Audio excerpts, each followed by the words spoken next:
This is 5 on your side at 4. Focused on you. And we begin with breaking news out of Las Vegas. Police there investigating an active shooting with multiple victims at the University of Nevada. Good afternoon. I'm Brent Solomon. And I'm Kay Quinn. Within the past 90 minutes, we've learned the shooter is dead, and sources tell NBC News multiple people were killed. Las Vegas police responded to shots fired on the UNLV campus around noon local time. Shots were reported at several school buildings, including the student union. We don't know how many people were shot or how severe those injuries are at this time. Students talked about the terrifying moments on campus.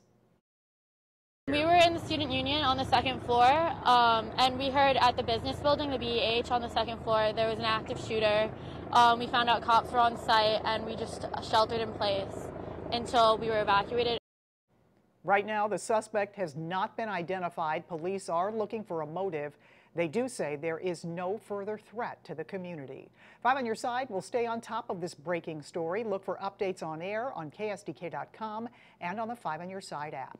Right now at 4, St. Louis's top prosecutor says he will run in 2024. Gabe Gore announced his candidacy for circuit attorney this morning.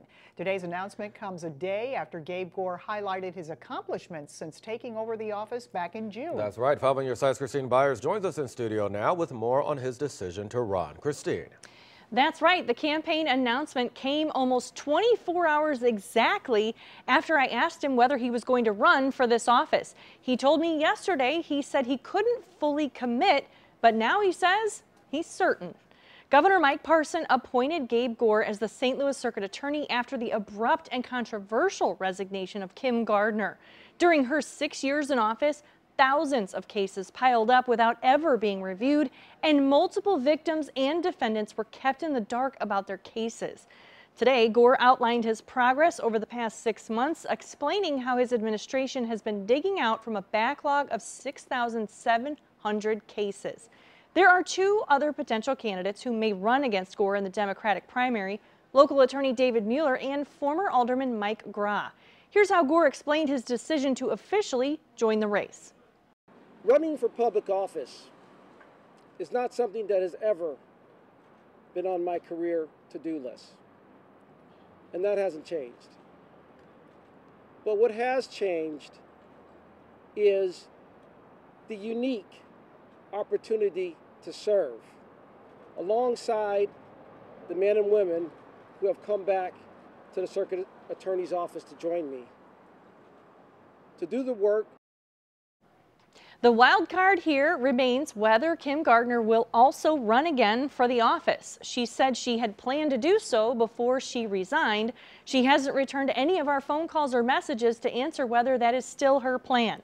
The official time to file begins in February. Christine Byers reporting for us. Thanks. And now to a developing story out of Belleville. Right now, a man is in jail accused of breaking into a home and sexually assaulting a woman.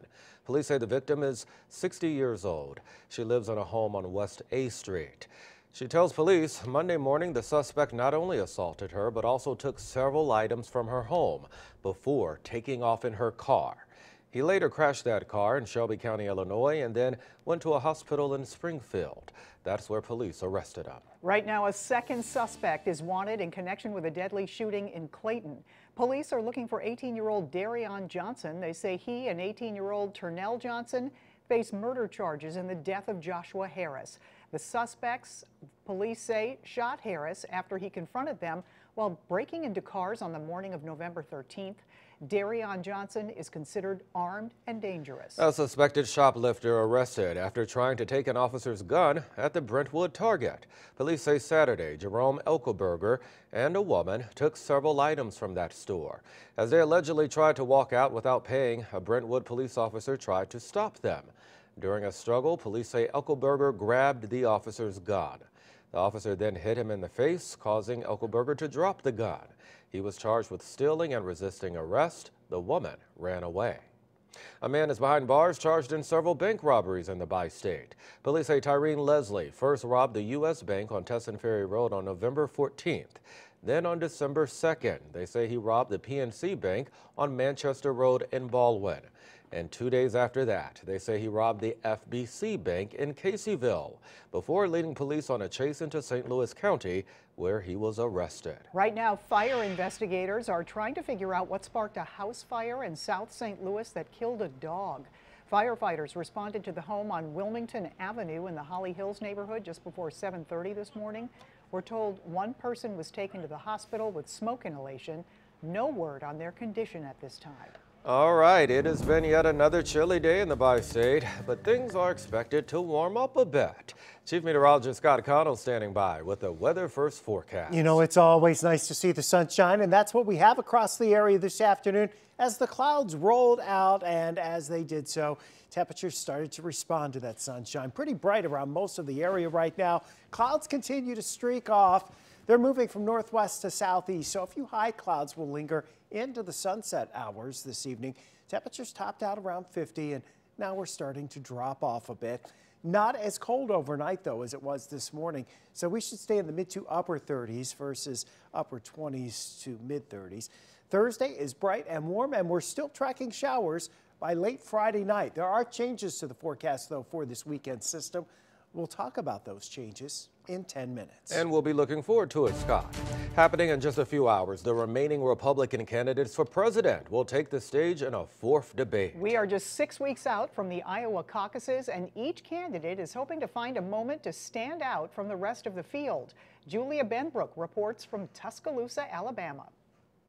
Former UN Ambassador Nikki Haley, Florida Governor Ron DeSantis, entrepreneur Vivek Ramaswamy, and former New Jersey Governor Chris Christie have all qualified for tonight's event. It's the smallest group yet, giving the candidates more time to make their case to voters. More time for these candidates to get more in depth, to either talk about their own issue agenda or to more directly attack former President Trump or even President Biden. Josh Bramlett teaches political public relations at the University of Alabama, where the debate is being held. He says strategically it makes sense for the party's frontrunner, former President Donald Trump, to skip out. Candidates have more to gain in a debate when it is a very close race, when they have to establish their name recognition. But those candidates hitting the stage tonight say they'd like a chance to challenge Trump, who faces an array of legal troubles, head on.